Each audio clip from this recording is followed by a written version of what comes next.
Coronavirus concerns have taken a toll on Houston's Chinatown. Fox's Natalie He spoke to business owners about how they're staying afloat.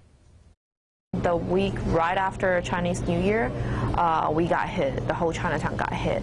I think it's originated from the very vicious rumor. Since late January, XIONG, the owner of SICHUAN BISTRO in Chinatown, says her restaurant, which is typically packed with customers, has seen a significant decline in business over irrational fears about the coronavirus. From that, our business was lowered by at least 35 to 60% daily. Normally on a Saturday, we would get like about 500 customers, and then right now on Saturdays we only get like less than 200. CORI and her husband employ roughly 60 staff members across 3 locations in Houston. The couple just celebrated the birth of their second child and were slated to open their 4th bistro in Sugarland next month, but were forced to delay. If it continues to be like this, we'll start to have a negative cash flow, and then we'll have to start to lay off people, which that's the last thing that we want to do. Next door at Gangnam-style restaurant, business was even worse. The owners say they've had to lay off all employees except one.